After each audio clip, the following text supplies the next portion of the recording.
Steve, how are things on the West Coast? Warm, Warm? very warm. Yeah. We Very warm. finally we got rid of our heat wave, and then all of a sudden another one just came up yesterday. And it's just Do you like come out east 103. at all, or do you pretty much stay in your out your area out there? Now that I'm doing like coaching and personal training like full time now, I'm gonna have a lot more availability to go back to the East Coast because my parents are still in on the East Coast, so they're in Maine. So I'll have more time to see them finally. So Maine is beautiful. I went to a wedding there a couple of years ago. It's so nice. Um, but I figure we can have you introduce yourself to our yeah, audience. We'll let you take it away and give a quick introduction. all right. All right, guys. My name is Steve Cochran. I'm a professional bodybuilder and prior military. I actually come from New York and live in California now. And yeah, life just keeps happening. You just gotta let it keep rolling and go with it. What So Steve, you, branch? Army, engineer corps. Ooh. I was a Yeah. military So, police officer. I was in the Army for 5 years. You're oh, active nice. duty or reserve? Technically, I was reserved, but I ended up being active for 3.5 years. So Nice. yeah, so it's Th pretty fun. those gigs are lucky. What Uh-huh. what duty stations? So I started off in obviously basic was Fort Jackson, South Carolina. I went to Leonard Wood after that. Um, Lost in the Woods. Yeah, that was my Yeah, basic Fort Lost in the training. Woods. Yeah, Fort Lost in the Woods, dude. You know. After that, I ended up my unit's out of Butler, Pennsylvania. So we have this 377th Engineer Corps, and we ended up going to West Virginia for some training, and then we ended up in Fort Bliss, Texas, for our pre-mobilization before we went to Kuwait and Afghanistan. So I ended up over there for a while and came back and ended up in Texas and West Virginia a few more times. So. So Captain Rogers is Captain what you got out as or No, I actually got out as a sergeant, but the kicker is since my name is Steve, I'm from New York, and when I joined, I was like 126 pounds, and and when I then came you back from the Middle East, boom I was a little Captain bigger, yeah, America. yeah, You got some of that secret yeah. serum. but Steve, you did some fighting in the Corps, right? You were like some MMA style. Yes, I did. Yeah. Oh, you competed too or Oh, yeah. No, I did the mixed martial arts that they have between all the branches. I did that. Yeah, that's Yeah, badass, man. yeah. That's definitely a dope experience. That is that why you were active? Mostly, yeah. 'Cause I was supposed to go straight to my unit, and I ended up having a tournament at Leonard Wood, and I ended up whooping a captain that was a ranger. I whooped his ass. And So so you took his rank they're like, literally. yeah. So they're literally like, he's like, no, he's a humble man, dude. That my commander was a very humble guy. He ended up putting me out for the Sapper Spirit Awardee. He ended up putting me in for Sapper School, and then he ended up putting in a bunch of other stuff so I could stay active and fight. So I ended up fighting at like Fort Hood, and I went to a bunch of other places to go and basically do mixed martial arts. It was pretty cool. That's a dope experience, man. Yeah. Steve, with Cool. your background, did you tell them you had a background in wrestling, or did you just No, hustle? I hid it. I didn't want them to Wait, know. you did, was it wrestling up to high school, or you also did college? So I actually wrestled in college as well. I had a scholarship for UB, and I ended up going to a junior college because I had no idea what I wanted to do with my life, and I didn't want to waste UB's money on a scholarship. So I did pretty well in college. I ended up going to junior NCAA's, and I got wild carded into the NCAA's and went All American. So pretty cool. So That's dope, man. you weren't bad. You weren't terrible. No, I went to states 2 years in a Um, row. so and transition to bodybuilding real quick. You actually got your card in men's physique, right? Correct. Yes, I did. Okay. I was like, okay, because I know you've done how many classic shows have you done on the pro stage? Oh, two. I did two Two. this year. Okay. Yep. Okay, so you're done. You're just in mid off season right now. Yeah, so I'm sitting right around like 215 in the morning, and my weight cap's 212. So this year I've looked phenomenal. It's the best I ever looked, leanest I've ever been, but I was just so small compared to everybody because I was giving up roughly about 22 pounds for my weight cap, my height cap. So my coach is like, now you're taking some time. We just need to get you big and do it healthy, slow and controlled, wins the race. Don't want to blow out the waist, don't want to be on tons of stuff, just to try to get to the weight versus it being matured quality and take that time to do it right. What sparked that transition from men's physique to classic? Well, the thing is, I actually always did classic, and my coach threw me in men's physique last minute at Universe last year, and I was kind of making fun of it a little bit. And I was like, I don't want to wear the board shorts. Like, I work my ass off for the legs and everything. And he's like, just do it. And I took third. I'm like, oh, okay. I only missed it by one. So he said, do the same thing at USA's. And I was actually sitting in first place for the majority of first call outs. But at USA's, I was also fighting bronchitis pretty bad. Um, Otherwise, I probably would have gotten two pro cards because I was sitting in second next to my buddy Bryce in men's classic as well. So I ended up getting moved to fifth in classic, and I got moved to second in men's physique. I just couldn't breathe.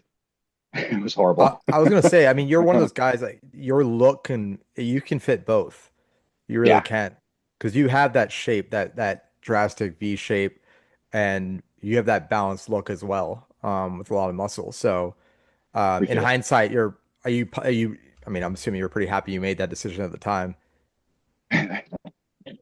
Mm, I was, but when I got tanned for USA's last year, I started turning green, and Oof. I knew that I was fighting off an infection, and I knew that I was really detrimentally sick.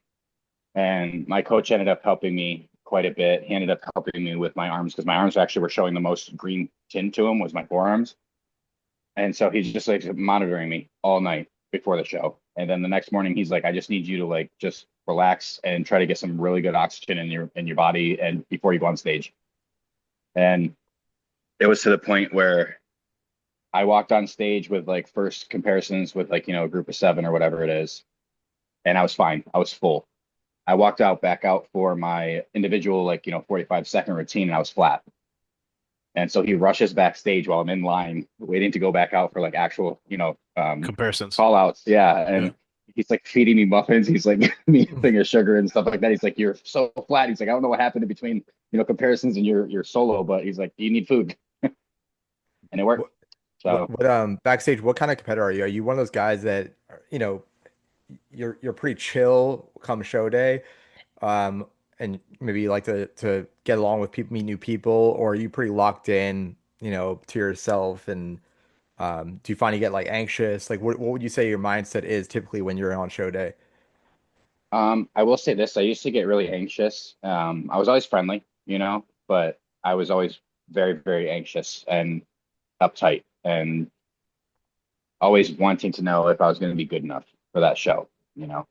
And as the years went by, I found that the more relaxed I could be, the better off I was. And I was more open with other competitors, and it was a lot it was a lot nicer to just have, camaraderie, remind me of the Right. military and stuff like that. So I was like, Yeah. this isn't just about me. This is like, let's make some long-lasting friendships. And that's honestly how I met Niall. We did Pacific USA's last year as our pro debut. So, things come out of nowhere and you don't know what they're gonna ever turn into. So, I asked this because um I used to play semi-professional lacrosse, and the okay. mindset of, playing lacrosse, football, any of these team sports, especially the contact ones, you really, it's kind of the mentality, I'm gonna take that guy's head off, right? Mhm, But in bodybuilding, obviously with how it's about how you look, right? mhm. And obviously your emotions can really impact the water and that look on stage. And so I told myself this past show I did this past weekend, I'm gonna try to be as relaxed and chill as possible and think of it more as like a pageant and not really like a competition. Yeah. And I felt like that just helped so much. No more wasted energy of trying to get hyped up. Like and typically I'm a music guy. Like I like to have my music going, and I did listen to music, but like I really wasn't even like I need this music right now, like or struggling to get kind of in that mindset. So that's why I Yeah. was just curious, and it's just such a unique sport. It is because, in wrestling, I'll be your best friend before and after, but I'm there to take you out, Yeah, when it's on its own. But yeah, but like even in bodybuilding, like I didn't do the greatest this year, but I'm on stage with a bunch of pros, something I never thought I was ever gonna obtain. And so I'm just happy as all pie to be there, meeting people. And it's just like I made it. Still got to grow, still got to change, still got to become something better and the best physique that I can possibly bring. Um, but it's fun now. Like the hard part is finally over. It took me 6 years and 7 national shows to go pro.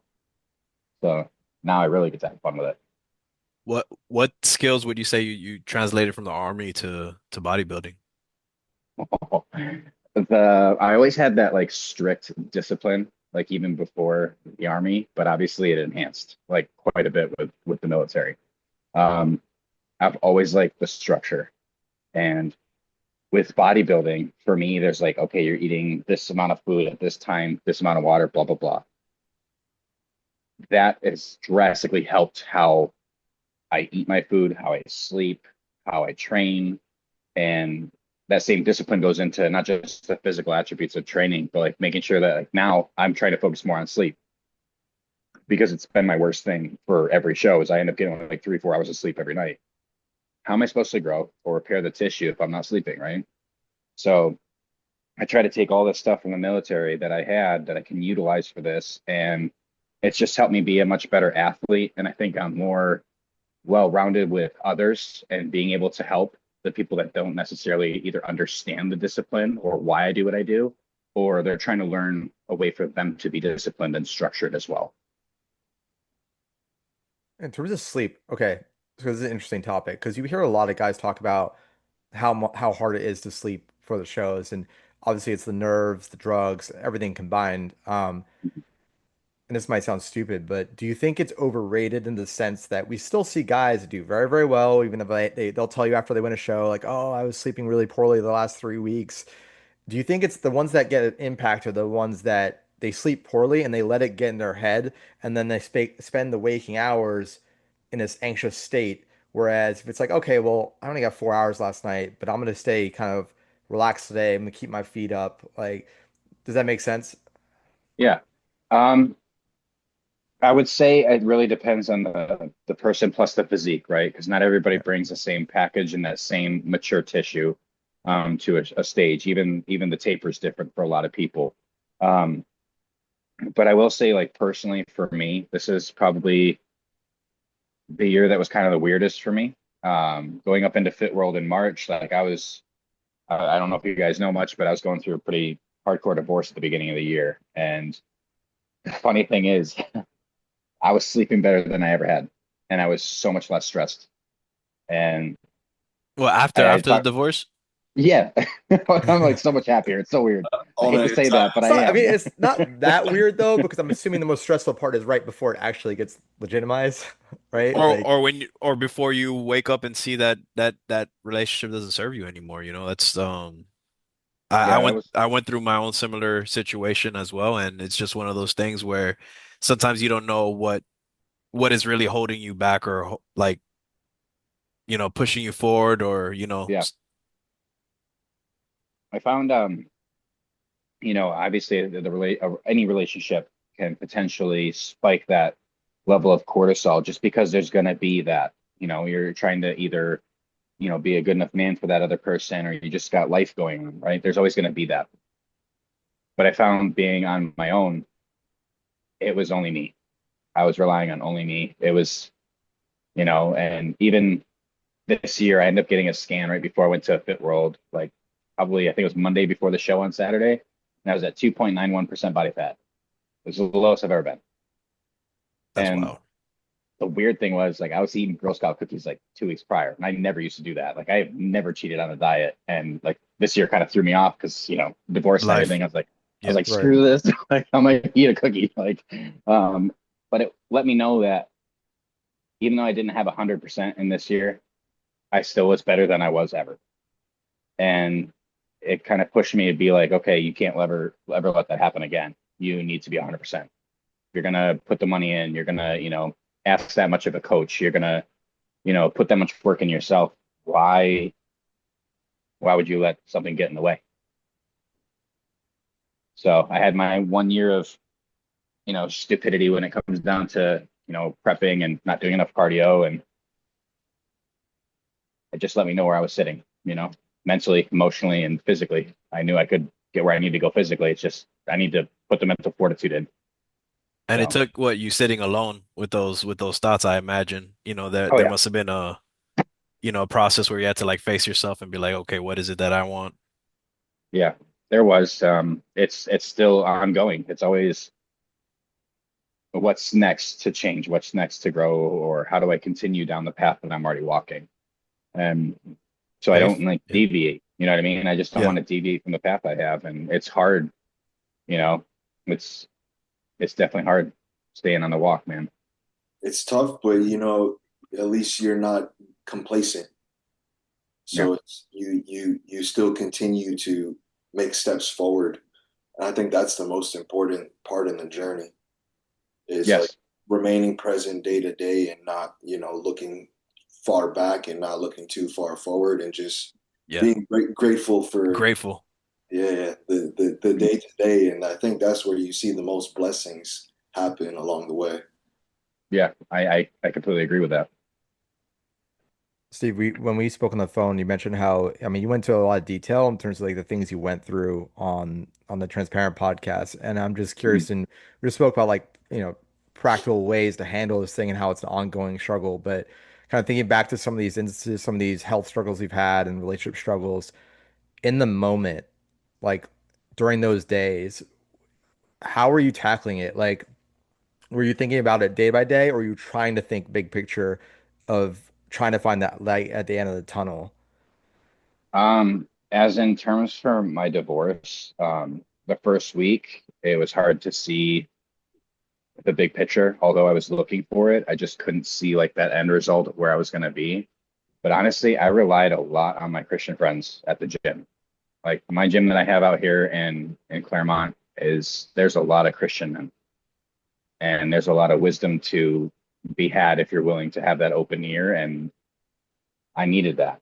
You know, it was the most support I've ever had coming out of any relationship, let alone a marriage. And that's what I leaned on day to day. That was what I needed. Amen.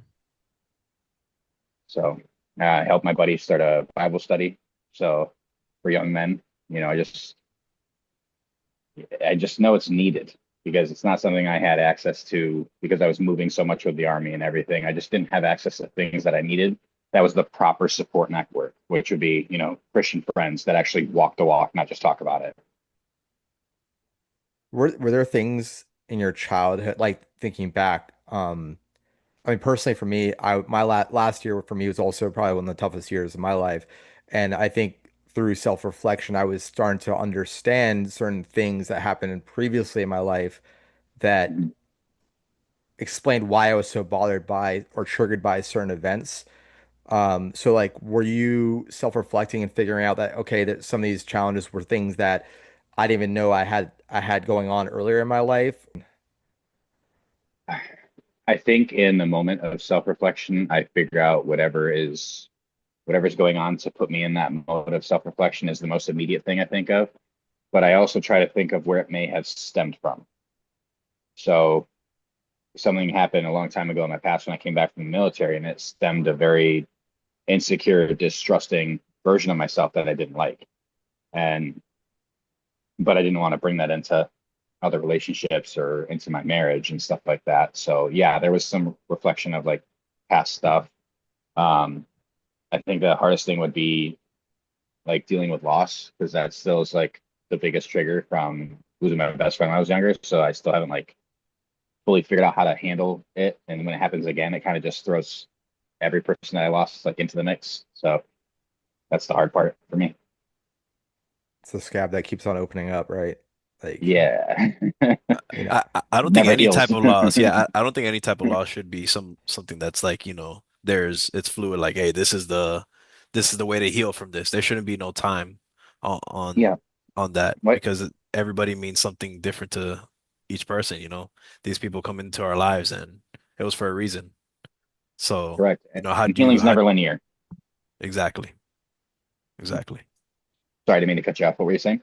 No, no, no. That's Okay. essentially, yeah, essentially what I was getting at, you know. And I think it's like that with all healing though too. You know, Yeah. it doesn't have to necessarily be loss. It's just, you know, it's something I had to learn the hard way. Is like even healing from my marriage, it's not linear. Like I thought I was absolutely fine after everything happened. I was gunning for my shows. Like Fit World, went to Ireland, and then as soon as my season was done, I was like, yeah, I definitely didn't heal the way I thought I did. I was literally So distracting myself. so there you go. That I guess that would be the next question to talk about. Do you feel like, that sometimes we use bodybuilding as a distraction? I saw a quote the other day. It was like, "What didn't kill us made us bodybuilders."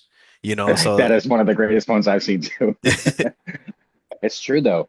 Um, like it's not like I forced myself to do it to distract myself. Like it was just the one consistency thing that I had going, it's giving you you purpose know? at that moment. Yeah. So like everything else that I had going on that was structure in my life that went to haywire, that was the one thing that was still there. So obviously I'm gonna still go full force into that.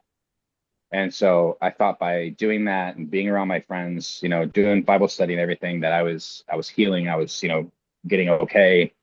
And I really wasn't. I just had one culminating moment watching a TV series and it just threw me for one. A bloody anime threw me for something. You know what I mean? Just threw me into the fact that it's like, yeah, you are not where you thought you were. You need to take a step back and really Sit work with on that. yourself. Yeah. Yeah. So In your self-reflection of that, do you think that's like it's worth it per se, like for somebody maybe who's going through the same thing to distract themselves, or should they first deal with the situation first before they move on to bigger and better things, you know? I would have to say it's kind of a mix of both of the person's like character and their personality. Um, I'm pretty good when it comes to, just kind of picking up and moving on and just going full steam ahead. I just need something to look forward to.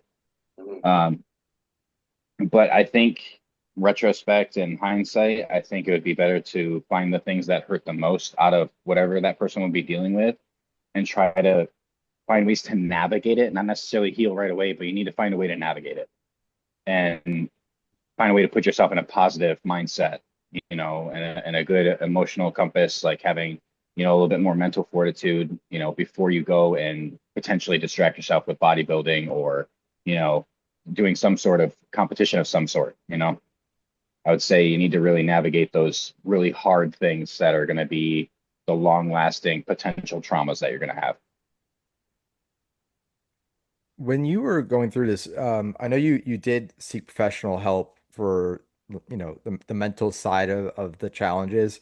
Yeah. Um, I myself, I tried ketamine therapy, Okay. and it's pretty interesting in terms of the science of opening up your pathways because it's actually, as much as we want to think it's all in our head, it actually is because what happens is your pathways start to shut down a little bit, It becomes and your you reality. well you literally get tunnel vision. Your brain starts to Yeah. focus Yep. on, and it's like a recording that keeps going and going, um, and it's actually a physical response to the depression. It's the idea of ketamine is to open up those pathways to allow you not to like forget it happened, but to look at it in a different perspective. Um, Other than your own. Yeah. It's like exactly. an apparition above yourself, watching yourself. Right. And it was Yeah. intense, man. I mean, it was a 7 stage process. Like there were 7 treatments within 2 weeks. Um, Wow. and every session was a little different. Like the first session, I actually felt pretty good. And then the second session, I had to have the nurse come in and actually stay with me the whole time because I was like bugging out.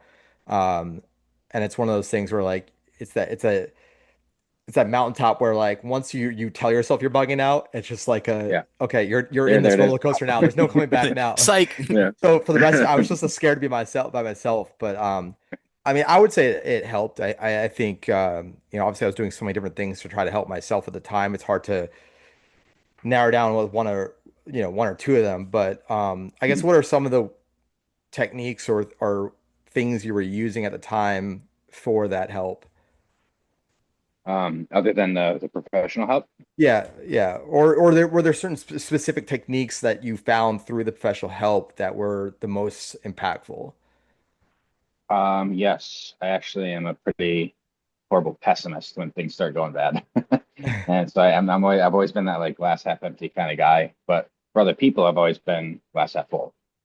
And I've tried to help people see the glass half full. I'm like, well, why can I do that for other people, but I can't see it for myself? And I had one session with my therapist, and they were like, you're negative Nancy. Like you need to find a way to like cut that off. And so she ended up giving me a couple tools, and basically what it was looking at a situation, instead of seeing everything wrong that's going on, try to pick up that one thing that's positive. The one thing that it doesn't have to be a lot, just one, and focus on that. And it started to change my perception. Like, oh, okay, like I got in a car accident. I have no idea if I'm gonna have a car in a couple weeks, and I don't know how I'm gonna get to work. All right, cool. But I was given a vehicle for a while from a friend.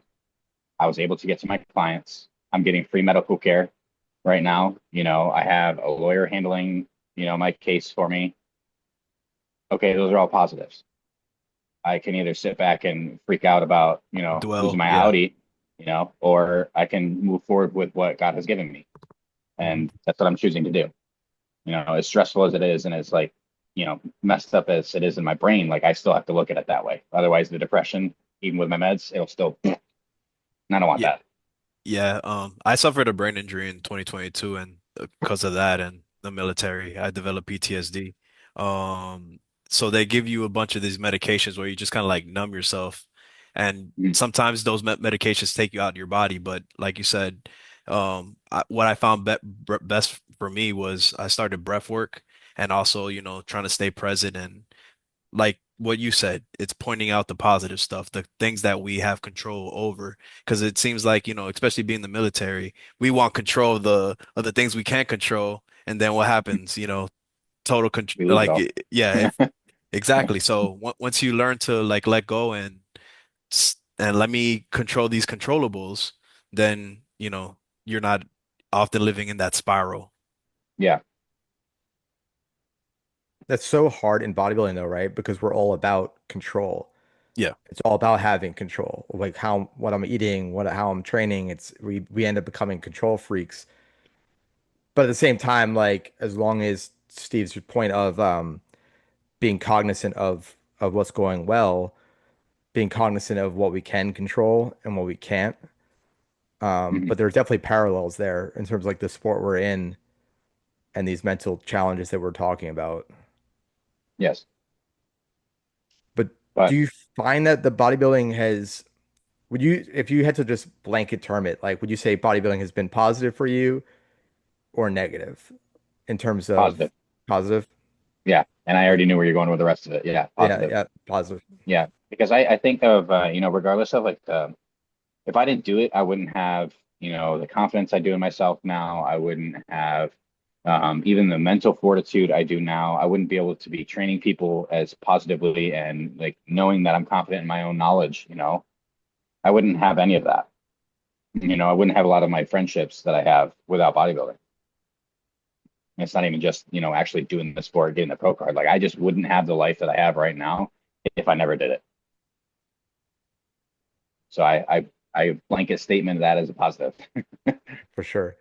Yeah, I think sometimes we get caught up in our goals and we kind of forget if we're even really enjoying it or not, it's become so much about the goal.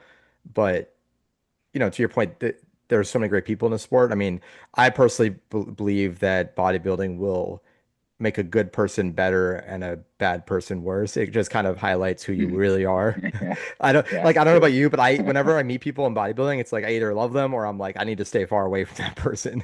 There's really Yeah. not many people in between. I haven't met anybody in the middle. If they are, Yeah, they're probably just a silent person that's like brand new, just kind of like right. going through the motions. Um, So I did want to touch on the drug aspect a little bit. You're pretty Mhm. knowledgeable about it. And I know you were talking about how obviously you had the issue with the diuretics and then the sustanon and NPP, um, and then also the variances of test as well and how the different ones affect you. Um, if we have, newcomers to our audience that are pushing for their pro card, right? This maybe they're for a few shows in. Like, what would be your biggest piece of advice as they start to navigate coaches and all this advice they're getting from people in the gym and all around them? Well, when it comes down to coaches, you gotta find someone that you feel comfortable enough to be able to ask questions to learn and not feel like the person's gonna come at you and be like, "Oh, just trust me." The whole idea is to learn. right? You need to find a coach that's willing to give you that peace of mind. You know what I mean? A coach to give you the peace of mind and tell you why you're doing what you're doing, why you're eating what you're eating, or what you're putting in your body. You know, even the way that you're training, you should be able to learn all of that from your coach. And when it comes to, um, the drug aspect of it, I recommend everybody getting blood panels every 2 to 3 months, whether you're on or off. Um, Finding someone that is extremely knowledgeable when it comes to compounds, how they react, um, because you could end up just being stuck in a hospital one day because you did it wrong and listened to the wrong person. I also recommend doing your own research too. Not just taking a word from someone. Even me, I would do my own research. If someone tells me to go on something new, I'm going to go look it up first. I'm going to see what the side effects are, if it's going to be reactive with, anything else that I'm already on, or if it's going to be reactive with my, depression medication. I want to know it all. And if I can find those answers, I will. And so I just recommend people do that. They do their due diligence, don't just take someone's advice, buy the gear and start popping it. I don't think that's healthy at all. Even if it is the right dose and the right compound for you, I think there's a smarter way to go about getting that result. It's a Ask scary, questions. That it's that's definitely smart. scary because I mean I've seen firsthand, especially when you get to like the Olympia level, like when I've been around some of the Olympians that are close to competition and how differently they act towards competition. Um, Mhm. it's very real, and like when you're in it yourself, you can't really think outside the box, right? Like you're in your lane, and then you don't want to hear it from anyone. So I think it's not even a question of like, oh, do you want to take drugs or not? But it's like this slippery slope, just like body dysmorphia, like your perception of everything changes, right? Like it's the first decision is, do I take something at all? And then once you take it, it's like same thing with like tattoos, right? It's like the Where you biggest stop. decision you like the reason why people keep getting tattoos is like the biggest debate is do you get one or not? Once you have one, like what's two? Or like, I have six now. what's going from, just test to adding, oh, 150 tren a week. Like what, so I think that's also like not spoken about enough in the sport in terms of that slippery slope. We always talk Yeah. about natty versus not natty, but or enhanced, but I wonder ways we can in the sport create a better I guess Stigma. gated system or a way to at least monitor that progress to the point because like Niall is saying like for you to be a newcomer, newer side of the sport to be taking what someone at the Olympia is taking is just insanity and it's not even going to be Yeah. beneficial. No. Definitely messed me up. Yeah, And I and don't even like some of the Olympians I know that are on my team, they don't even take half that crap that I was on my first show, right. And it's like we're all pretty cut and dry when it comes down to, how the male side works for our team, but there's certain things that some guys run that I don't because Right. either they can or I can't or, whatever, or it doesn't work well with my body versus theirs. And that's unfortunate part of the guinea pig process because you got to find out what works for you. Um, Right. but I always recommend people just say, if you're gonna go on drugs, especially performance enhancers, you got to have a finite reason why. Because at the end of the day, I mean, I was kind of fortunate. I had blood tests when I was in the military and I already had low T anyway. So being on testosterone helped me a lot with my mentality, it helped me with my depression, So I started off my first cycle at 500 already, and I was feeling great. But some of these people are going to wreck their testosterone if they want to just do it for the gym look, and they have no, you know, options of wanting to compete. They don't care about it. They just want to have the look. I don't ever recommend it Right. because you're going to be on it. You're going to eventually be on it forever, and people get addicted to the look because of the drugs. And then they don't go off and they hurt themselves because they don't, PCT, they just run consistent tests their whole, life. And it's just hurting yourself at the end of the day. Well, that's why I actually started my TRT treatment at the start of my prep back in like April, May. And I noticed, and the main reason I did that was actually not for bodybuilding. It was really because of my depression. And I got tested, and my T was down to like 240. It was terrible.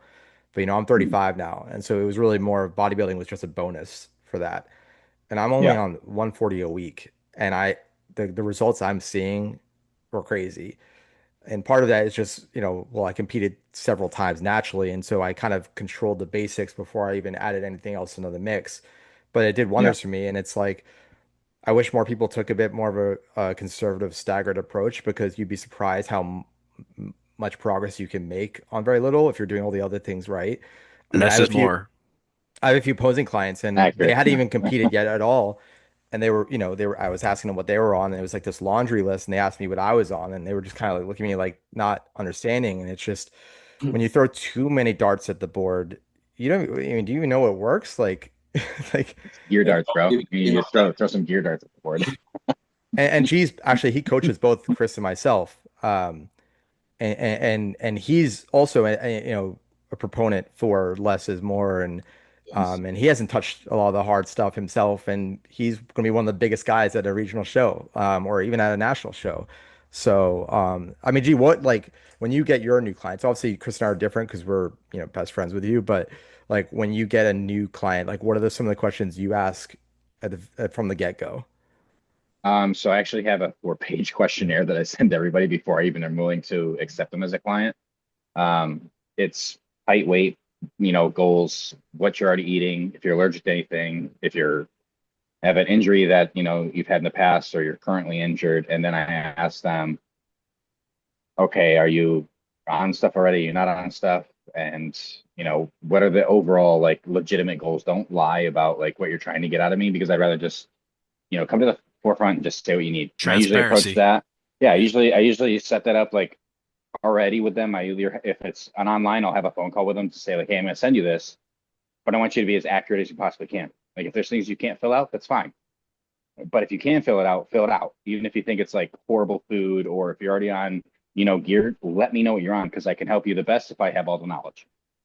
And I do the same thing with in person. Like I don't even suggest gear to any of my clients. I wait for them to approach me about it.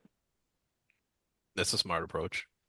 I really wish the OCB and the MC had a better relationship because I really think every athlete should be forced to do it naturally before they even go into the other side of it because one, you're going to figure out if you even like it or not, right? Yeah, And then two, I think it will weed out a lot of that right away. And then obviously making sure you know how to eat properly and train properly before you're adding the other things into the mix. yeah, But unfortunately, I don't think that's ever going to happen. But, no, you know, it most and definitely won't. I think it would be good too because you go to a regional show and there's some dogs there, right? Like some big dude. There's some quality talent now, but then there's the other side of the spectrum where there's guys that you're just like, okay, like is just Stay like a here. bucket list item? Is this just a bucket list item for you? Like, because if it is, Yeah, that's cool. But like I mean, you go to nationals and pretty much everyone looks the part, right? Like obviously you have some of the guys that are really pro ready, but you'll very rarely see anyone that looks out of place. But at a regional, you'll see some guys that look like absolute studs, and then you see complete other side of the spectrum. And I wish there was more tiers. I think the sport's grown so much that we need a little bit more of a filtered system, maybe something even below a regional now to just allow that.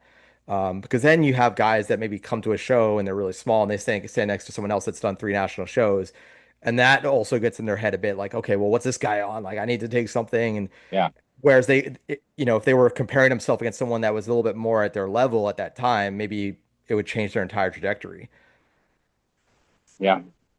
It could. The only thing is like, I mean, me personally, like even though most of the national shows I was never the biggest guy, it wasn't like, oh man, I need more trend. It was Yeah. it was more like, okay, my body takes a long time to grow tissue. I know I cut quick and I grow tissue slow. Just how my body is. But if people don't have that realization of how their body works, yeah, they're probably gonna be like, what can I go on to get that big? Right. You said you're what, So 217 right now? I'm around 215. Oh, 215. Okay. And where Yeah. were you at? What was your weight at last off season? I was actually around the same. It was actually like 218 at my biggest Okay. last off season, which would have been in November of last year. But I definitely didn't have the body fat I do right now. I was in double digits. That's a better one. Dude, So I'm in I single had the digits right now. going back to coaching. I mean, I had the last coach I had, it did me dirty. I got up to 210. It was not a good 210. Um, so He I did had you to do. dirty, dirty bulk. Oh no, it wasn't dirty. It was actually, I mean, I used that term I incorrectly. It was was actually the actually cleanest bulk, but it was 6,000 calories a 6,000. day. And I was natty at the time. So it's like my body had no idea what Body to couldn't do. process it. I mean, Yeah. I've watched a lot of podcasts, right? And I keep my ear to the ground, and like I'm hearing guys like Marcus Hunter or pretty much anyone, right? And the most I ever hear thrown around is like around that 5,000 to 5,500. But like, and the way that my coach was telling me, he was like, well, it's only going to get up, so get used to it. It's only going to go up. And I'm just like, he was making it seem like this is just like nothing, like absolutely nothing. And I'm just like, do I really need 330 grams of protein at, this weight? And, it was just crazy to me.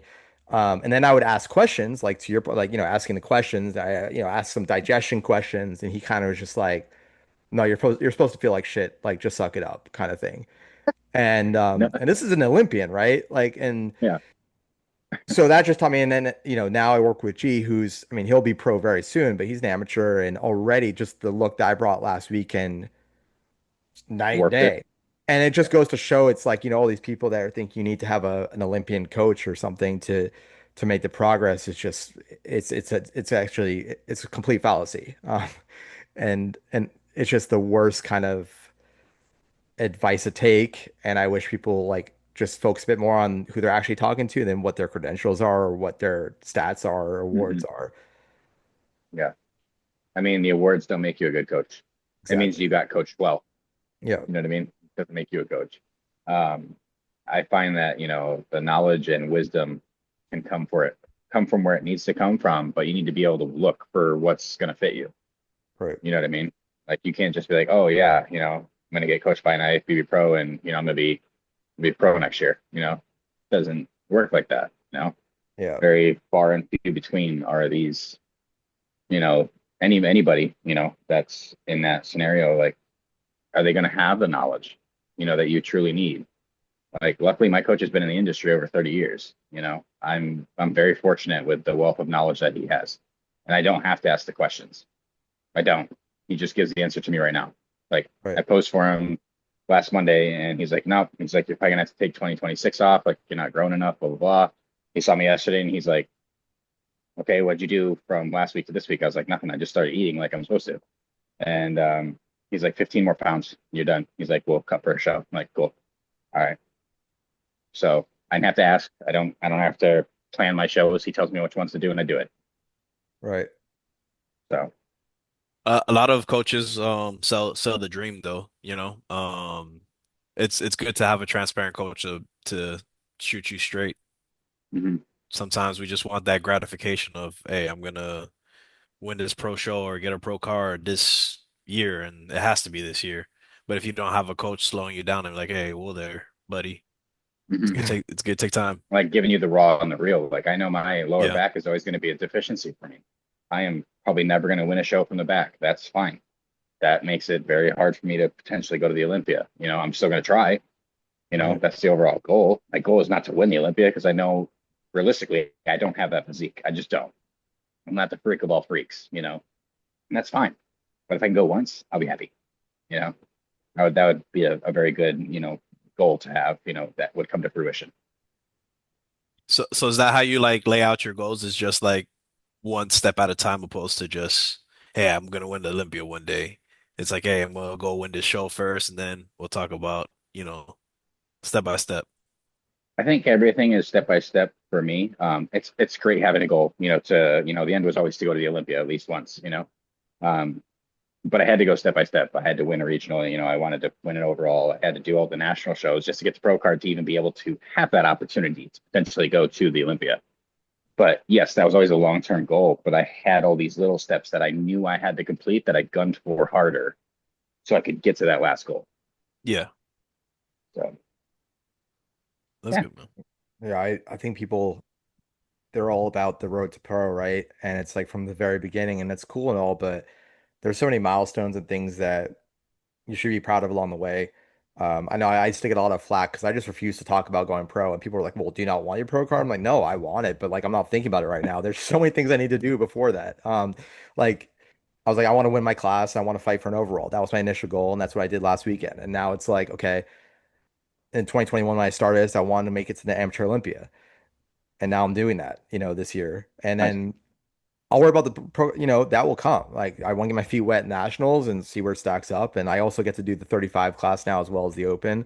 And it's just like staggering it incrementally. You have that reach goal and you have that realistic goal. And then, that one goal that's like, okay, no, I know I should be hitting this. If I don't hit it, then, we did something wrong. We need to adjust. And then that goal Mhm. that like, you never know who shows up and you could be right there. Yeah. And I think so many people wait for like the perfect time to step on stage. Like, I'm not gonna get on, so I'm undeniable. I'm not gonna get, and it's just like you could be missing out on shows that maybe was just a different lineup. Just kind of like when Kai Green didn't show up that one year when what's his name won it. I forget his name. He's Talking still about the At the king. Sean. Olympia. Yeah, who? Not Sean Roden. I'm drawing a blank right now, Brandon but Curry? yeah, Brandon Curry. Um, But just an example, it's like you never know. Like a lot of their sport is like when you show up and the luck of the draw. And there's so many people that they wait years to get on a pro stage because they're just afraid of not being that dominant regional guy anymore. And it's, Mm. they have these like crazy goals. And I don't know what your take on that is or your thoughts on that, if that's something that resonates with you at all. It does actually. Um, Relevancy is key. How many pros are they making every year? Right. You know what I mean? Like if you're, the goal is to obviously you want to be at the top of your weight cap. You want to be the most mature of tissue that you can have and the best taper you got, right? That takes years. This sport is for the long term. This is a very, very long-winded sport, and you have to have the chops for it, in my opinion. Um, like if I don't end up getting this 15 pounds, my coach is dropping me back to men's physique, so I stay relevant. Wow. Okay. So I won't be taking 2026 off. I'm just going to be maybe not doing classic because I didn't get the size I needed. I might get the weight that I needed, but if I didn't put it on enough in my legs and my lower back, then it's pointless. I'll go back to men's physique where I already did really, really well in one show. I placed better men's physique than I did in classic Right. at the pro level. So, and I was making fun of it. Well, how do you So, feel about how do you feel about men's league now though? Like, how do you feel about it now with oh, I mean, most of my buddies on my team, they're like, Olympians and they're all men's right, physique. So, I've always had a little funny thing with the board shorts, but right, if that's the thing that takes me where I want to go, I would never turn it down. right, And if that's where I need to go to stay relevant, I will, because I did have fun when I did Pacific. I did have fun when I did Universe and USA's as men's physique. There was a right. lot less pressure. Instead of 9 poses, I have two. Yeah, So it's different. But I mean, people got to understand that. Like, I think relevancy is like the biggest key. Once you get your pro card, you take 2 years off. That's 2 years of brand new pros that came up and probably already competed like 3 times, 4 times, and you're still haven't even done a pro show yet. Well, right. what's your weight cap at for men's physique? 202. Okay. Okay. So you're Yeah. 5'10"? Yeah. You're 5'10". Okay. Man, I lost an inch when I got heighted this weekend. I'm usually like around 5'8", and I was down to 5'7". This prep just Decompression, dude. yeah, I'm gonna do that. I'm I have serious. like no, I know I have one of those neck things because I get bad neck pain. So you hang it over like a door and it like just kind of stretches you out. Damn, that sounds Um, wild. then That I sounds like you're trying to commit suicide, to be honest um, with you. honestly, if you The saw me hangs in the doing it, noose. Yeah, if you let's talk about that, Alex. Are you good, yeah, man? no, it You actually is really okay? helpful. It actually really helps because sometimes I'll get like a One stinger. more dig day, what? Uh, Oh. It helps the morbidity rate. um, but because I have damaged discs in my back just because my scoliosis, so I get this horrific nerve pain in my glutes. So that's been my biggest challenge is with the help of G, obviously, like we've still made improvements to my back, but my deadlifting days are done and squatting and I miss that, but I don't really need it, and I had the foundation from it, so it's been nice to just like go all into bodybuilding training and really focus on the muscle groups and um, knock on wood, it's been healthier this season, but that's been a big mental challenge for me is the because there's no rhyme or reason, and it's rarely I'll be in the gym where that pain happens. It's usually like random. Like I'll just wake up one day and I can feel it coming on, and it's like this like devil on your shoulder. That's like because when it gets bad, I'll have to go like the ER because I can't walk, and I'm just in agony because nerve pain is just like a different level of pain. There's just like no end in sight, right? And you, in your mind, you're like, it could just keep getting worse. Like there's no, Yeah, oh, need some like dilaudid. yeah, yeah. But the prednisone is like the only thing that really clears it up, and obviously I was trying not to abuse that stuff. Yeah. But I think dropping weight's definitely helped being 45 pounds lighter. Been using peptides and then I fortunately I have good doctors in the area and the treatments now are crazy. Like the minimally invasive surgeries they do now. Um, he was like, "Oh yeah, you'll be back in the gym in 3 weeks." He does MMA fighters. He's done Mr. Olympias. So uh, I connected with this. I don't know if you've heard of Rachel Daniels. She's a physique pro, really great Uh-huh. poser. And Yeah. she actually did the old school surgery where they literally just cut you open from the back and they just staple you up. And I Yeah. look at her moving and I'm like, damn, like that makes me feel a lot better by this little tiny incision they're going to do on the side of my body, you know? Yeah. Right. Because you can see all of her scar. But in terms of like injuries, like the mental challenges, of injuries, like can you talk a bit about some of the injuries you've had and then like let's say having to go to the gym at like 60% and not feeling, yourself, but still having to stick with it. Um, the first one was my back as well. I herniated a disc in the military, like when I was going in between reserve and getting out and everything, and that's when I started bodybuilding. And you're not kidding, nerve pain's no joke, man. It felt like my calf and my hamstring were just being like torn open with a steak knife. But I didn't tear the muscle, and that's kind of Right. what it feels like. And you can't control it. And it's coming from, your nerves, your It's brain is telling you phantom that this pain. is it, Yeah, it's phantom right? pain. And it's Yeah. like, man, this is BS. Like I'm just gonna try to push through it. And I would. But man, I made it so much worse. Like I ended up walking with a cane for like 3 months straight because I kept trying to train. And I went through like chiropractic care. Like I went through so many different versions of trying to get the pain to relieve and cryotherapy. So was the one thing Really? that's like changed everything. Really? Walked in one day, did 3 minutes of the lowest setting, and I walked out without my cane. Didn't feel nothing. Hmm. Do you Wow. still regularly do that? I go once a month now, just in case, but I just like it because of the cold therapy. That or I'll do cold plunges quite a bit. So because I can sit in a cold plunge for like 20 minutes, not care. I imagine So it will help with the Yeah, I do that inflammation. too. it does. It's especially after a leg day. I like sitting in like a sauna Yeah. for like red light sauna for a little bit, and then the very next day after legs, I'll go do the cold plunge, get like that extra inflammation out. So it's been beneficial. And the cool thing is with my back, like even all the x-rays I had in the military and everything with the herniated disc, like I just had an x-ray on my hips and my back last Wednesday because of my car accident, and they said it looks like nothing ever happened. Really? Hmm. Thank God. Yeah, that my discs are Captain exactly Rogers spaced for the way they're real. supposed to be for my age. Yeah, my spine isn't like disaligned at my hips anymore. My hips were straight, and I was like, okay, that explains why I'm able to leg press again. That explains why, I'm able to do certain movements that I was so scared to do. And once I tried them again, they were fine. So is that I spent you feel like 100% attributed to the cryotherapy with the red light sauna, or were you taking like any peptides like BPC or TB 500? I actually didn't start those until I had the current injuries that I had these past couple of years. So it was literally just, regular therapy, acupuncture, cold light, I mean red light, and then the cryo. That's Hmm. all I used. And Nice. then obviously during, preps, I'm on steroids. So I'm assuming that attributed to, obviously the muscle growth around the spine that, will help actually keep the spine intact, versus it being like a lackadaisical tissue wrapped around the spine. Say it's going to allow more freedom of the Right. discs and the spine movement, right? So since the military wouldn't do surgery, I was like, screw this. I'm just going to get as big as I can get and try to like get as much muscle tissue in my back as I can to hold my spine in place. Bro, and you wouldn't want surgery from the military. Oh my Nope. Well, goodness. that's Yeah.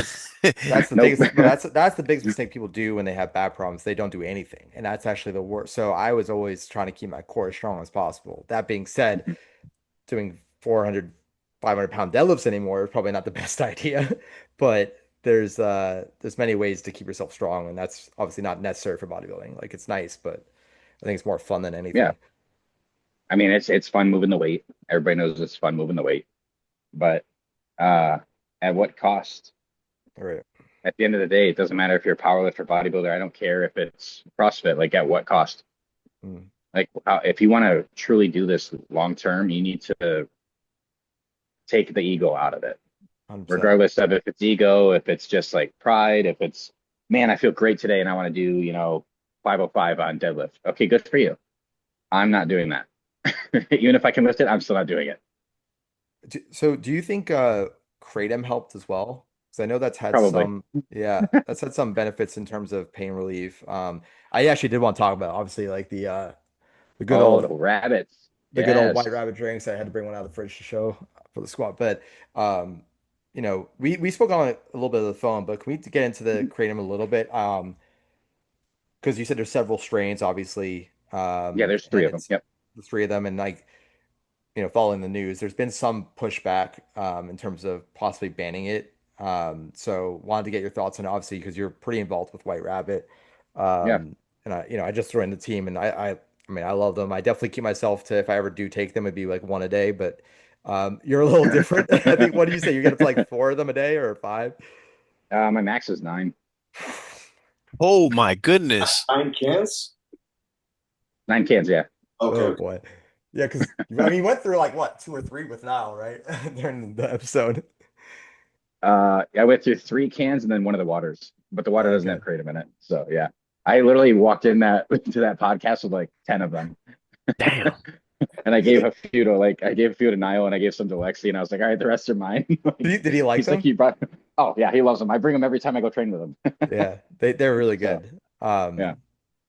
But yeah, so in terms of kratom, all right, so there's three strains, obviously, and then Mhm. White Rabbit has one of them, Yeah, just the baby right? strain, like The the baby the strain. least evasive out of all of them. Yeah. Yeah. Um, Basically, if people don't know, kratom's just an extract from a tea leaf. Um, Basically, it helps with like mental clarity and focus, and that's what the 1 can is for. It has enough of a percent in there to give you that mental clarity and that focus for whatever you're doing. It doesn't matter if it's the gym, work, it's something you don't even want to focus on. You'll just kind of find yourself, it's like that's the task. Like you'll just find yourself, you're able to do it a little bit easier. And there's no pick me up and like drop you off the edge of a map and, crash at the end. Like It's just Adderall. yep, it's Yeah. just a constant, amount of focus for yourself. And it gives you the ability of, for me, looking at things a little bit more objectively with my ADHD, because it gives me that mental clarity. It gives me that focus that I need, you Mm. know, especially if I'm not feeling it in the gym, pop a rabbit, hammer down, you know, it's my Now, pre-workout now. That's now, why I say, like, in lieu of like taking Adderall, which, I found out after the brain injury, they diagnosed me with ADHD as well. Um, so you would say like it would be a good substitute instead of Adderall? Because I Adderall, think you do feel it's the that best substitute. crash. Yeah, Yeah. I think it's the best substitute ever. The reason I say that is I haven't been on like Ritalin or Adderall. I've never been on Adderall. I used to be on Ritalin when I was younger, and I felt like slow and lethargic, and I felt like my brain wasn't as fast as I needed to be. And I noticed it mostly during wrestling. I just felt like I wasn't as reactive as I normally was, that my perception was off. I was like, screw this, you know? So I fought my ADHD from basically high school all the way through until I tried to fix it myself, and it doesn't work that way. Like I can caffeinate myself all up and down the wall and try to give myself, because caffeine acts like Ritalin. So if Hmm. you give Right. yourself enough of it, it actually can calm you down, and your brain doesn't have to be moving so fast. Um, but when Kratom happened, I was drinking it before I was even like part of the team. I didn't know the owners. I didn't know nobody. It was in my gym. I was chugging it. Right. And I noticed that I started feeling like more of a drive, more focus. I was like kind of clear headed, and I was like, oh, what is this? Did some research, and it was White Rabbit. Yeah. So You know? I was actually training with Ben Quill up in Tampa, and we Oh were yeah, getting our weight or our body scan done, and the supplement shop we were in had them. He's like, you gotta try this, and I was like, oh, but as soon as I had one, I was like, oh boy, I can see why people get addicted. yeah. But that being said, I've taken Vyvanse before. I've taken Concerta for my ADHD, Hmm. and I'm a very anxious person. So, I would feel good for like 2 hours. I'd feel like, what's that movie called? With Limitless.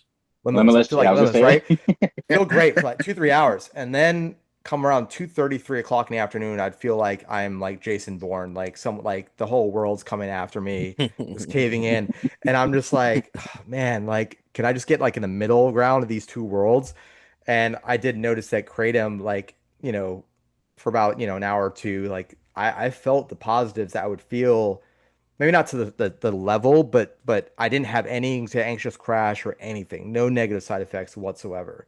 Yeah. And that's why, and I mentioned it to my therapist. I was like, look, like, because he deals with people. He's like, be careful though, because he deals with people with addiction to it. I said, okay, well, can we find a drug that is like closer to this than Concerta and Vyvanse? Because I can't deal with the Jason Bourne stage anymore. I'm Yeah. gonna go crazy. You're on the first movie when your identity, you don't know who you are, and you're just running for your life.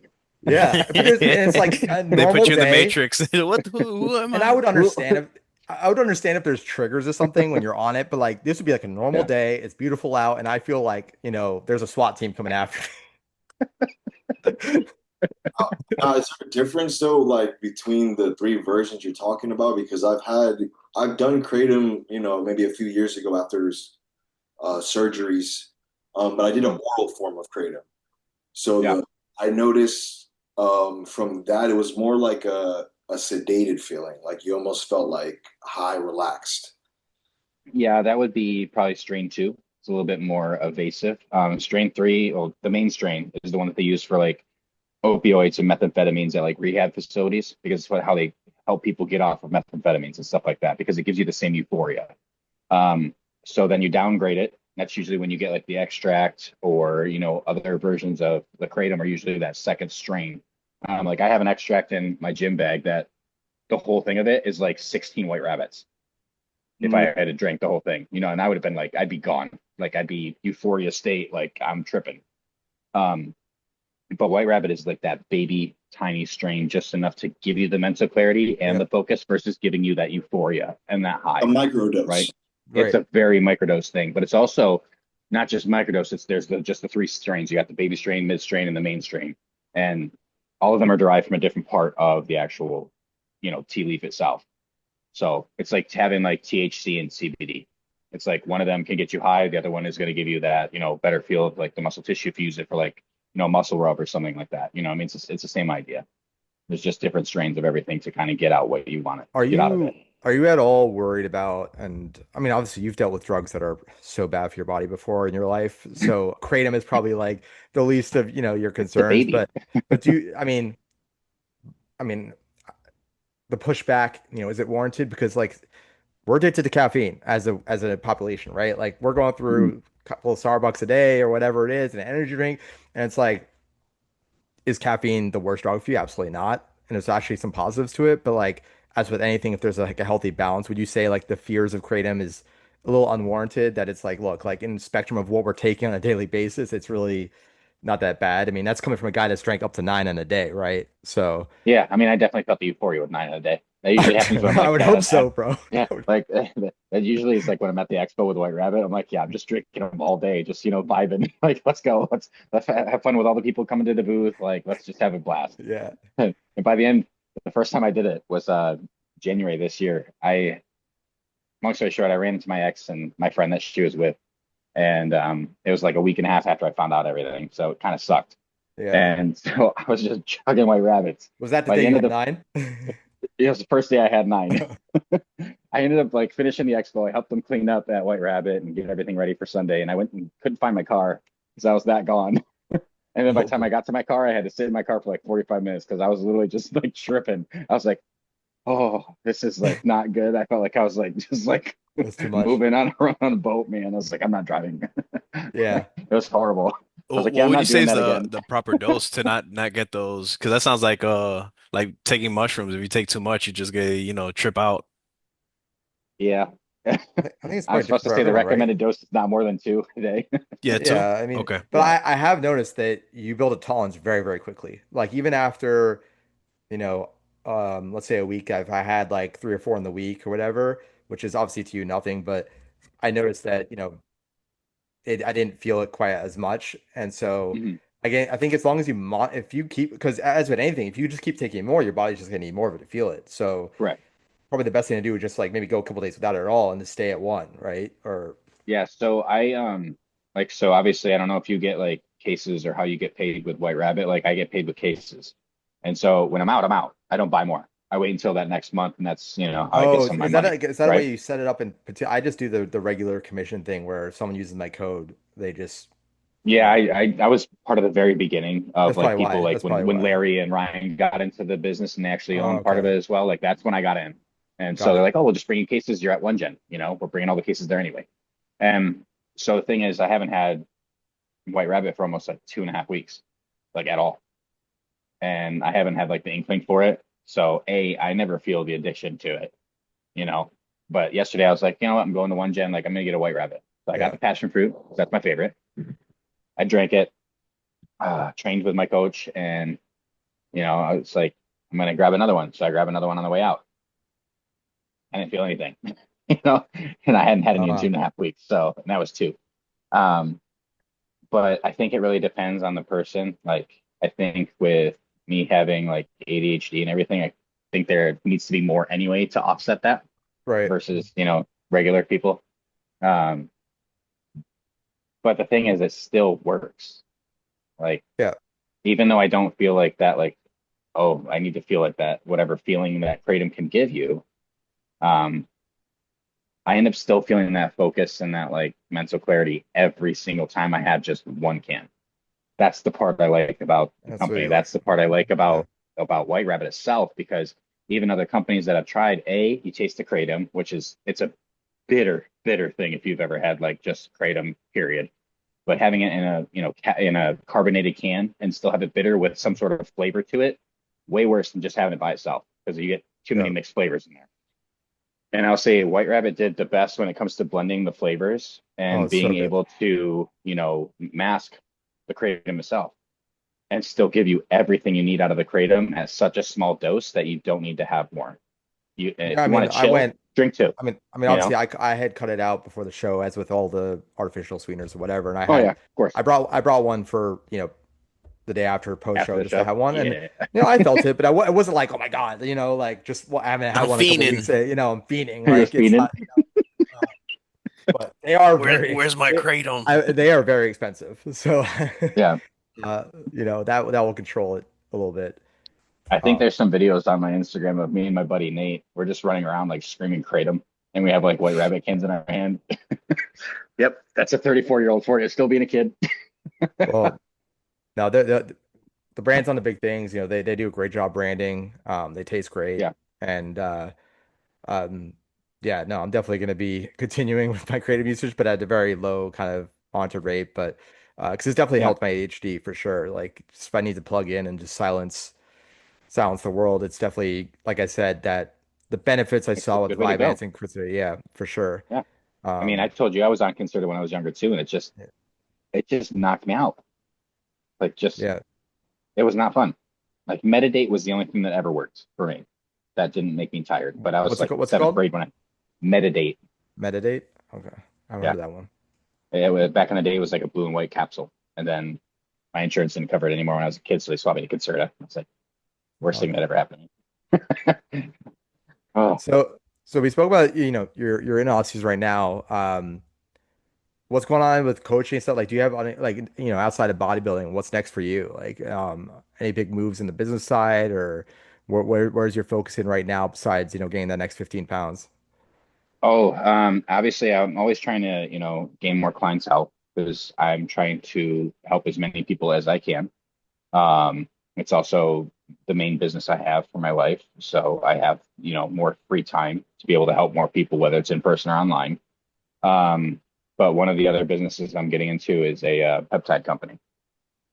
So they're FDA approved. They have batching that is, sent out to a third party and tested for clarity. And I can't say what the company name is because I'm still in Right. the middle of negotiating and whatnot. Um, but one of my friends is actually getting me in, so it's very Are kind you of like, that person to are be you helping like, me. you're investing? I'm actually going to become a sales affiliate, so I Sales can actually affiliate. go to clinics and actually sell the products, Got it. Okay. and then that clinic would be like my clinic that I now, sell to and manage. I think That's that's a dope. good time to do it too, because peptides are just Yeah, gonna They're that's the future. skyrocketing now. I mean, my Ever mom since like called hmm me the other day because my grandma's been having horrible leg pain from a drug that she had been taking from a different doctor, and she was like, "Maybe I know you've taken peptides. Like, is that maybe a route she can go?" And I'm just like, "Absolutely, have her look into it." absolutely. Yeah, Yeah, some BCP absolutely. and TB 500. the Wolverine stock. Yeah, I mean, do they you also find make it in a they also make it in a cream, just so you know. a cream So and an oral, right? As yeah, well. and Okay. I prefer the like for older folks, I do prefer the cream because there's either menthol or some other thing to help it seep past the skin. Okay. So the actual BPC and the TB 500 can get to the muscle tissue, it can get to the ligaments and tendons. So versus you trying to have, somebody that might be 70 years old, they're trying to pin, Yeah, yeah. like I mean, even if they're diabetic, they still got a site inject. It's a spot Yeah. injection for a reason where that injury is or whatever that pain is.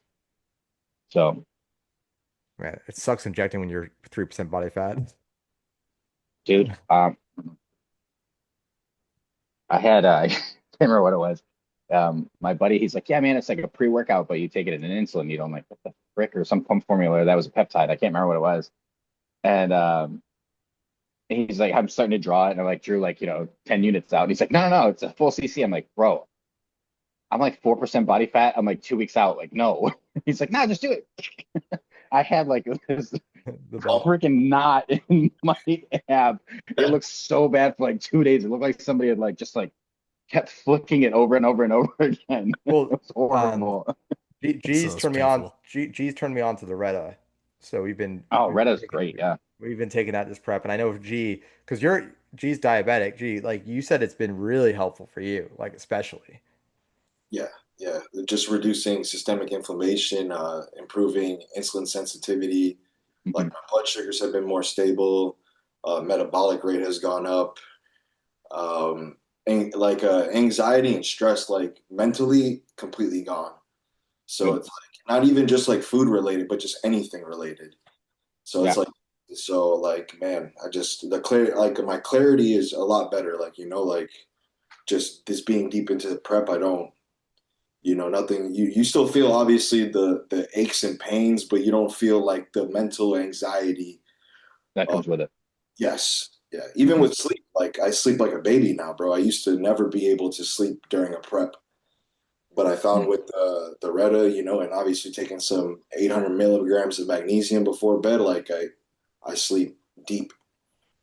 Nice. That's good. I'm so sensitive Reddit, Reddit. I sleep so well. I'm so sensitive. Like the other day, I was late to the gym with these guys. I was like, this. I introduced Reddit back into my diet, and I'm like, damn, I was out. I Like, was out. yeah, we have a lot of our, me and my buddy, we have a lot of our clients on Reddit. I have actually three of my clients on it right now. So it's it's helping because a lot of my clients are a little older, and the one that is actually older and he's taken it, and he's seen his abs for the first time in like 15 years. Because it's curbing all of his, cravings. It's helping his insulin sensitivity. So he's just processing the food properly that I'm having him eat. So it's been interesting to watch, like from a peptide, from some liquid that you just put in your system, and there's a change, not just physically, but mentally and emotionally. There's a change as well. Right. It's really cool. I think it's like those little culminating moments for me that I get like all excited for my clients because they start seeing Yeah. something, they get excited too. So Because everybody's looking for like a magic pill, so it's nice to see something that finally kind of came out that actually works, and yeah, the people. Wolverine stack and Retta. Yeah, So you would prefer I guess Retta over Ozempic and all these other Yes. semaglutides. Yeah. I mean, there's a little bit of different side effects with Ozempic. You know what I mean? Um, I think just Retta's just healthier because you can basically give it to anybody. It Right. doesn't matter what body type they are. You can give Retta to anyone. Mm. Ozempic, you can have a little reaction depending on the person, especially coming off of it. So, but I like Retta. I think it's definitely helped just in the past few days because I actually just started it about um like maybe 11 days ago. That's my first time on it, and it's actually curbed a lot of my um. I have like sweets, man. I like Starbursts and Mike and Ike's, and it's like I don't even care to have that. I am like, oh, Oh, let's go get some rice. you're a sweet tooth. Oh yeah, that and chocolate chip cookies, man. I'll die for some I chocolate chip cookies. I'm so savory. Like I just want like a big New York salty pretzel. Like that's just to me or a pizza. Oh God, I could mess that up. I'm not, but I will say after the show, like I'm not even a sweets person, but I had a cheesecake and the next morning I had pancakes and I became a sweet person real quick for like 48 Hey, hours. But I woke oh, up I the am. same I'm way. always My body just pancake. needed it. So I Yeah, don't know. Ali Bilal might be onto something with the pancake diet. pancakes. Pancakes are freaking great, man. I love pancakes. I go to IHOP and get the buttermilk ones, and they're like $5 all you can eat. I'm gonna hit So my with carbs me, that day. for me with desserts, it's all about the toppings, right? Like it's like the pancake itself isn't what I really love, but when you have like the right combo of bananas and chocolate chips with it, or for me, I Mhm. I do like froyo more than ice cream itself because I just think like the mix I like it better one, but like the mixture of the toppings you have, it's just that's why like if I was gonna do ice cream, I'd always do like a Cold Stone. I always found that like having just like plain vanilla ice cream to me was never really enticing. I don't know.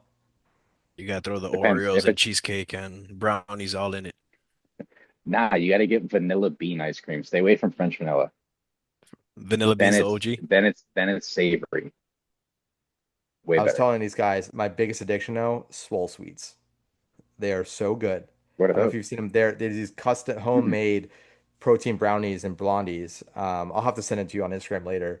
But Yeah. you know, they're around they claim to be 400 calories. You know, they usually have most of them are like 7 to 10 grams of fat, around 20 something protein, around Allegedly. 30 carbs. Now, I didn't say there's no no, well, hold There's on. I did take allegedly. I was eating them like a few of them a week for a while in my Aussie. I was still tracking, right? I was doing my macros at the time. And I was doing it not like over the top, but I was doing it enough that like if it was that off, I would have seen something. And it didn't really make any change in terms of my diet, my look, my weight. So maybe it's not exact, but it's definitely not. And I didn't feel like shit after either. You know, like when you eat something that just, doesn't really process well, it really wasn't. I prefer to eat them cold personally than Mhm. hot. But yeah, I mean, I've definitely had things that claim to be health and and they just feel like shit and you start to your weight goes up, you start to gain water, but I didn't really experience that with the swole sweets. I But will the Anna bars. Have you guys seen those? Had I've those had yet? those. Yeah. Okay, they're like it's so good. It's like a candy bar. Like, way. yeah, they have It 23 is. grams of sugar in them. There's a reason why it tastes like a freaking candy bar. Like, granted, they taste It amazing, basically it but basically is a candy bar What with they they protein. are say? a candy bar. They said something like Snickers bars are healthier than like 50% of the protein bars on the market. Like it Yeah, literally is a protein bar. it's true. Um, But I mean, all that stuff is great. Like, it all tastes good. There's always a time and a place for it too. Um, but like, do you guys have anything that you like absolutely just crave during prep? Uh, Oreos. yeah, fat. me, He's just like fat. like I Any said, specific it's thing Like though? like like oh like almond butter and like sourdough bread, like with like just banana and like some honey or something. Honey, Very yeah. simple. Are you Like, talking I'm about things that you talking eat like on prep, or you mean like That, things that you just only that may you obviously? can't eat on prep. I'm no, I talking Oh, about can't like eat all bread. like something you can't eat. Oh, He says almond butter. all right. So I miss. I'll be I honest. mean, bro, Like my fats are so low, like you know what I mean. Like I want like Yeah. a whole jar of almond butter, bro. Like with the whole loaf. The gallon. The I I would Got say a for me, freaking tub. I mean, obviously, I would say pizza's obvious. I do love pizza, but I would say Yeah. just something like a pub sub, like literally a sub Oh yeah. with like like a chicken cutlet sub. Something that's not even that unhealthy, like just or grilled chicken with maybe some cheddar cheese, lettuce, some hot sauce. Like that to me, I could fuck up a sub like on prep. Like that to me, it would be so good. Like I don't really crave anything like that glicky. But like I think just something more hearty with bread or like I said, I'm a pretty savory guy. Yeah. Yeah. I felt like I used to be a sweet tooth person, but I think I've shifted more towards like, foods. So I would say like a pizza. Mm. How about you? So I'm the weird one, huh? Yeah. I hear Dark it. chocolate. I have no idea why. Well, no, Just I I like regular don't. dark chocolate? I like dark chocolate. Yeah. The Well, the thing magnesium. is, I don't crave it like in the off season. Like right now, like I usually will get like dark chocolate covered almonds, blueberries, cranberries, whatever. But I don't crave that in the off season. I crave it when I'm in season. I'm like, damn, that sounds like really freaking good right now. And it's just hard for me. I walk by dark chocolate, I'm like, damn, like I gotta go to a different aisle. Have you ever had frozen grapes? Yeah. Oh yeah. Such a good snack. I Mm-hmm. prefer the green ones if they're not frozen, but if they're frozen, I like the purple ones. Purple Yeah, ones. Yeah. red, yeah, because they're Yeah. sweeter, so they kind of goes Yeah. better with being frozen. But that you can kind of eat slowly because you have to kind of eat them slowly. So if Mm-hmm. someone is gonna like, I used to have like, say lifestyle clients, if they're trying to kind of control their urges a little bit, have a few frozen grapes because it's gonna, you can't really like chow that down, and it's Mm-hmm. not like the most unhealthy. It's still fruit, right? I mean, it's got sugar, but Yeah, but it's not like you're yeah, forcibly eating a spoonful of sugar. You know. right. You kind of feel like you're having, and another weird snack. I mean, I'm Persian, but I love the mini cucumbers with sea salt on it, like Himalayan salt. Mm. Something that's, Yeah, I mean, obviously it's not even unhealthy, but like to me that's, and G had it's gold cucumber. for you. Before we cut out the veggies, that was on my plan. I love the cucumber. Bro, Yeah. have you tried a cucumber with like stevia or something on it, like a sweetener? I haven't done that. Yeah, No. It tastes like a watermelon, bro. I didn't. You would never believe it. stevia in the raw, man. Just You should try the strawberries with sugar on it. Oof. yeah. I Yeah. just dip it, dude. I have like a cup of sugar and I just dip the strawberry in it, bro. You know, Fire. I, Such a Dark chocolate. badass. I'm not a big cook. Like I always have a 10-minute rule. Like if it takes longer for me to cook something than it takes for me to eat something, I'm just not interested. And you make it through prep. Well, I mean, that's a little different, right? You're just like, I mean, I'm talking like if people that actually cook like meals and stuff, like it's just, Like a uh, Like Michelin steak. star meal. yeah, Like it was like funny. after this podcast, I'm cooking steak and sweet potatoes. Oh yeah, well, I was so Vaughn Walker, one of the young LA guys, competed this weekend on the pro side at my show, and I was watching one of his vlogs, and his coach is Kyle, who coaches Nick Walker, and I guess he was Mhm. staying with him, and he was cooking him these, and he and his girlfriend these crazy burgers with like cream cheese in them, like all these elaborate meals, and obviously he's not eating any of it, but he was having fun just cooking it. I'm like, I couldn't imagine being like a few days out from a show, just cooking up a storm for a party. It was wild. I Nah, I mean, mean some people sometimes have chef, that urge. yeah, like Yeah, Like, chefs would like to cook for people but not eat the food. yeah. It's like like, whenever I was in prep, like during like the holidays and stuff like that, like when I was with my in-laws, like I'm cooking the pancakes, like I'm helping make the menudo, like I don't care. Like I just want to make sure everybody has some like banging food. That's fire. I also like cooking. Yeah, some So you ceviche. consider yourself a chef then? I'm a baby chef. I can bake and cook. he's a Certain things. sous, he's a sous chef. What I would do be your have a favorite meal that you make? ooh, probably hot wing soup. Hot wing soup. Hot wing soup. Yeah. That sounds So you wild. guys have Wait, you wait, guys tell have us ever had more. like Tell buffalo us wings, more. right? Yeah. Yeah. Like you go, okay, so you know how there's like that little bit of a hot tingle to the buffalo wings. It's Hmm. almost the Yeah. same idea, but it's in a soup. So you have Nice. shredded chicken in the soup, and it's Okay, it's you shredded. use Yeah. chicken broth and everything. But how you have to mix like red hot, and then you have to mix like red hot's buffalo sauce in there. And you kind of like you can just mix until you get that nice flavor as you're cooking like the soup itself. So Oh man, if I'm ever out in Cali, I'm coming to find you, and I'm gonna have to try some of this. and you slow cook it too. Put it in a crock 'Cause pot. we Mm, Persians, I love anything hot. Love yeah, it. I don't. It's I'm just just good at making it.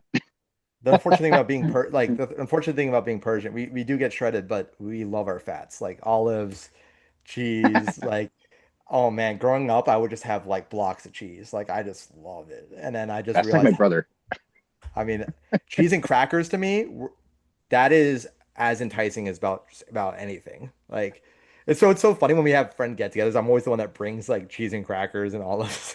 He's got the But they're Gouda. fire though. They're They are fire. fire. They are fire. Those He brings the jalapeno Gouda. olives. They are fire. And then G gets pretty adventurous with his kind of concoctions. He's uh he's big on his rice Oh, cake sandwiches. oh, do tell. See if he makes them like I do. Put some bananas and almond butter in the middle. Yeah. I love to mix it up, bro. If not, the food gets boring. You don't want Yeah. to eat just plain chicken and rice. You gotta spice it up with broth, some seasonings or some sort of type of veggies. So Yeah. everything goes a long way. I tell you, I've become a big fan of mixing almond butter with just about anything. Like I would never have thought to mix almond butter with my rice and chicken, but now it's like, oh my God, how would I not do this before? Like, I dare you to do it in the off season. yeah. Or chicken in my cream of rice, right? Like it's like a maple. I do the elevate, the maple chicken, right? Yeah. And it's Yeah. amazing. You I gotta gotta try that. try you gotta try the cookie butter with egg whites. Cookie butter with egg whites. So just make it like fluffier. Well, Yeah, I've so done, you do the I've you done do the all. elevate cookie butter with the Okay. egg whites. Yeah. Are you talking about the cream of rice? Yeah. So how do you cook It's though? Do you amazing. microwave it all together or?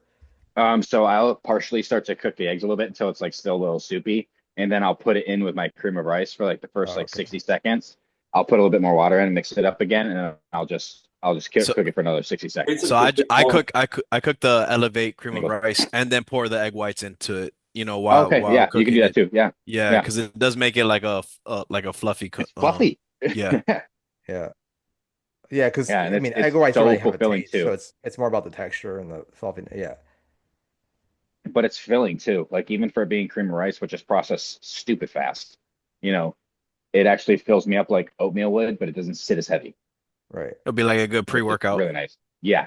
And I usually use cream of rice as a pre-workout anyway. I'll do like 100 net grams of just regular, Gerber baby food white, cream of rice with some Himalayan salt on it.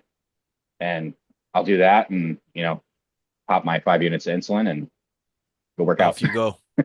Bang. God. It Um, works. It works really well for me.